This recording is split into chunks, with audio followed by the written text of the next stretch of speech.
Jeg synes, den perfekte krop findes. Nej, fordi alle drenge de kigger på sådan nogle piger, der er fotoredigeret, maven er syet og huden er blevet brunere og skinner noget mere. Jeg tror, at den perfekte krop er på den, man elsker.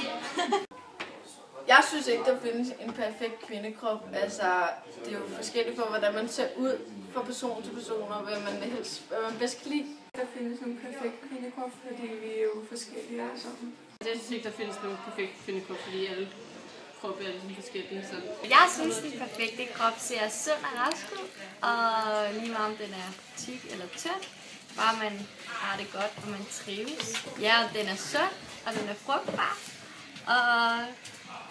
og man måske, det er også meget fedt, hvis man har sådan, til piger i hvert fald, hvis man sådan har flotte bryster.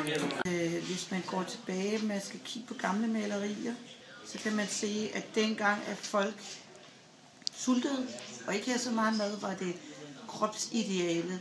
Der var det at være meget tynde, eller runde, mener jeg. Og nu her, hvor folk de har rigeligt at spise, så er kropsidealet, den perfekte krop, der er det så at være meget tynd.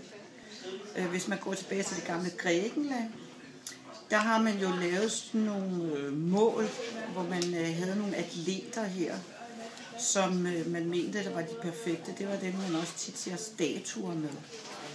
Så den perfekte krop, den svinger altså fra tidsperiode til tidsperiode, hvad der er den perfekte. Hvornår det bliver så vigtigt at få den perfekte krop? Jeg tror, det bliver på det tidspunkt, når man kommer i puberteten, fordi så tænker man lidt over, hvordan andre ser ud. Og så når man bliver ældre, så begynder man bare sådan at kunne acceptere sin krop. Men lige når man er de der 13-14 år og finder ud af, at puderen er tilbudt i Matas, så vælger jeg at gøre sig mere, selvom man er lige så blank som min avocado.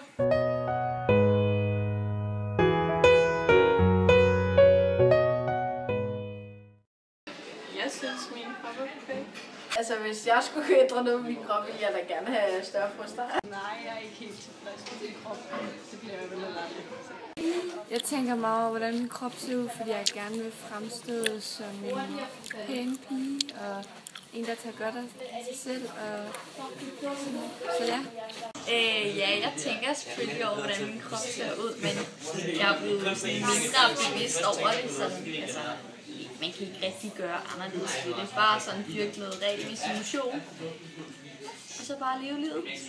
Jeg synes, at min krop, det kommer nok lidt an på hvilken tid af året vi er. Fordi lige efter jul, og sådan de næste sådan 3-4-5 måneder frem, der er jeg ikke særlig glad for den, fordi jeg har taget lidt på efter jul. Jeg vil gerne ændre min lår og min mave og min arme.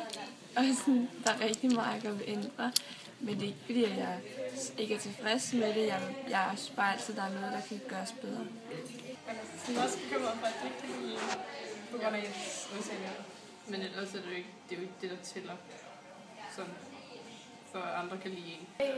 Du ved, alle piger de snakker altid om deres kroppe, om de er tynde eller tykke, eller hvordan de gerne vil være. Jeg synes, jeg har det fint med min. Jeg vil gerne have lidt større bryster, og jeg vil gerne have lidt større numse. Men det kommer vel lidt af vejen. Den perfekte krop er en, der er sund og trænet, og hvor fedtprocenten ikke er for høj. Altså, så er det okay at gå i fitness. Folk, der går i fitness, de har en god krop.